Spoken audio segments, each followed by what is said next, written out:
తెలంగాణలో రాజకీయం రసవత్తరంగా మారుతోంది. ఓ పక్క హెచ్సియు భూముల వివాదం కొనసాగుతూ ఉండగా మరోపక్క మంత్రివర్గ విస్తరణపై రకరకాల పరిణామాలు చోటు చేసుకుంటున్నాయి. ఈ నెల 3వ తేదీన మంత్రివర్గ విస్తరణ ఉంటుందని మొదట అందరూ భావించారు.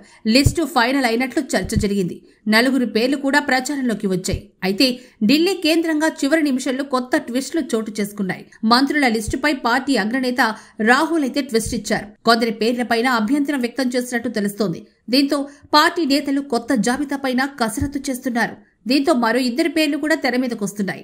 వాస్తవానికి గత నెలలో ఢిల్లీ సమావేశంలో 4కి తొలుత అవకాశం ఇవ్వాలని నిర్ణయించారు. సామాజిక ప్రాంతీయ సమీకరణాల ఆధారంగా ఎంపిక కసరత్తు నిర్వహించారు. తాజాగా ఉగాది నాడు గవర్నర్తో సీఎం రేవంత్ సమావేశ సమయంలోనూ మంత్రివర్గ విస్తరణ గురించి వెల్లడించినట్లు వార్తలైతే వచ్చాయి. అయితే ఇప్పుడు విస్తరణ వేళ ఢిల్లీ కేంద్రంగా అనూహ్య పరిణామాలు తెర మీదకు వస్తున్నాయి.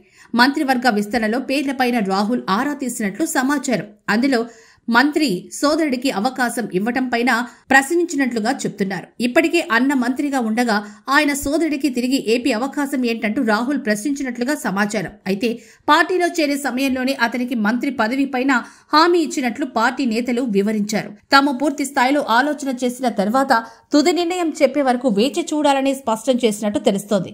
ఇక ఇదే సమయంలో సీనియర్ నేత జానారెడ్డి పార్టీ పైన కూడా హైకమాండ్ కు రాసిన లేఖ సంచలనంగా మారుతోంది. ఉమ్మడి రంగారెడ్డి, హైదరాబాద్కు మంత్రివర్గంలో ప్రాతినిధ్యం లేదని, ఆ జిల్లాలకు అవకాశం ఇవ్వాలని జానారెడ్డి లేఖలో కోరారు. అంతేకాక సామాజిక వర్గాల వారీగా పలువురు నేతలు ఢిల్లీ కేంద్రంగా లాబియింగ్ ముమ్మరం చేశారు. తమ వర్గానికి ప్రాతినిధ్యం కల్పించాలని పెద్ద ఎత్తున ఒత్తిడి పెంచుతున్నారు. ఇటు ఇప్పటికే మంత్రివర్గంలో సుదర్శన్ రెడ్డి, రాజగోపాల్ రెడ్డి, వాటికి శ్రీహరి, వివేక పేర్లు ఖరారైనట్లు ప్రచారం సాగుతోంది.